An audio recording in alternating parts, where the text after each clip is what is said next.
뉴스를 보기 시작합니다. 네, 오늘은 헌법재판소 재판관 후보자가 새로 지명되면서 현재 진보색이 옅어졌다는 동아일보 기사 먼저 보겠습니다. 김명수 대법원장이 김형두 서울고법 부장판사와 정정미 대전고법판사를 새 헌재 재판관 후보자로 지명함에 따라 진보색이 강했던 헌재에 변화가 예상된다는 기사인데요.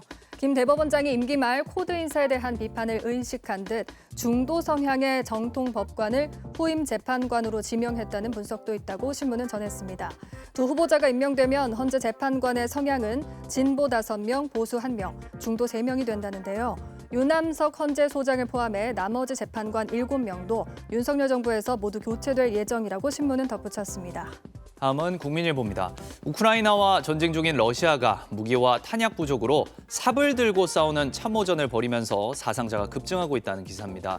신문은 우크라이나전이 러시아군의 인해 전술로 인해 구시대 유물인 참호전으로 변하고 있다고 전했는데요. 21세기 최대 전쟁이 100년 전 1차 세계대전처럼 엄청난 인명피해를 낳는 근접 참호전이 됐다는 겁니다. 영국 국방부는 러시아군이 탄약이 떨어진 상황인데도 삽을 들고 싸우라며 보병 공격을 계속 지시하는 등 잔인한 저급 전투를 이어가고 있다고 비난했는데요. 미국의 한 군사 관련 싱크탱크는 이번 전쟁에서 발생한 러시아군 사상자가 30만 명이라고 발표했는데 이 중 절반 이상은 러시아가 무차별 인해 전술로 돌아선 최근 발생한 것으로 보인다고 신문은 전했습니다. 이어서 동아일보입니다. 미국에서 돈이 필요하다며 손주의 목소리로 걸려온 전화가 보이스피싱이라는 내용인데요. 최근 미국에서는 인공지능으로 목소리까지 똑같이 복제해 속이는 보이스피싱, 이른바 딥보이스가 확산 중이라고 합니다.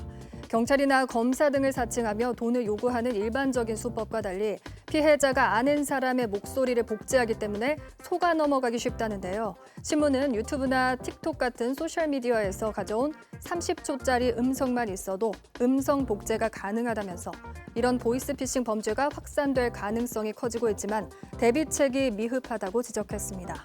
다음은 한국일보입니다. 미국의 기업들이 직원들에게 챗 GPT랑 회사 이야기를 하지 말라고 경고했다는 기사입니다.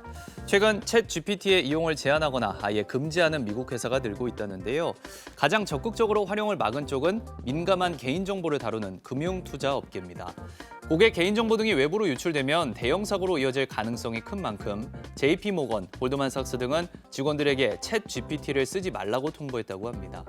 마이크로소프트와 아마존은 기밀 유출 가능성뿐만 아니라 자기 회사의 데이터가 챗 GPT의 학습에 이용할 수 있다는 점을 우려해 챗 GPT 주의령을 내렸다고 신문은 전했습니다. 끝으로 서울신문입니다. 군대 급식의 흰우유를 줄이고 두유와 주스를 늘린다는 내용의 기사입니다. 올해 국방부 급식 방침에 따르면 비인기 메뉴인 흰우유를 줄이는 대신 가공우유와 주스를 늘리고 가공식품 브랜드도 다양해진다고 합니다. 또한 농축수산물의 장병 1인당 1일 기본 급식량을 폐지해 선호도에 따라 급식 품목과 수량을 자율적으로 선택할 수 있게 됩니다. 축산물의 부위나 등급별 의무 급식 비율도 사라진다는데요. 이뿐만 아니라 지역사회와 상생하는 취지로 주둔지 식당과 연계해 장병들에게 1인당 13,000원 상당의 외식 기회를 제공할 예정이라고 신문은 전했습니다. 지금까지 뉴스 열어보기였습니다.